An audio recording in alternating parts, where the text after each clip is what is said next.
Biscuit নিয়েছি, যে তুলে নিলাম।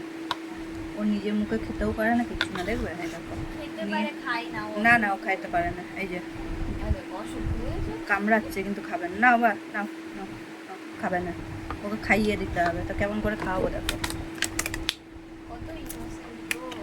আরে আমার বাচ্চা এটা। এই যে বললাম বিস্কুটটা, এই যে হাঁ করাবো,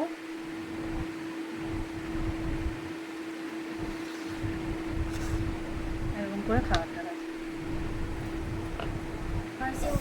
ওর বয়স কিন্তু 5 বছর, তোমরা ভেবো না বাচ্চা। ও উড়ে পালিয়ে গেছিলো, মানে উড়ে এক জায়গা থেকে ওকে ধরে আনা হয়েছে। 4-5 দিন না খেয়েছিল, পাখিতে ঠুকরেছে, তারপর থেকে ও খাওয়া বন্ধ করে দিয়েছে। ট্রমা ছিল, তো সেই ট্রমা আজও কাটেনি, তাই জন্য খায় না। ওকে এইভাবে জলটাও এইভাবে খাইয়ে দিতে হয়।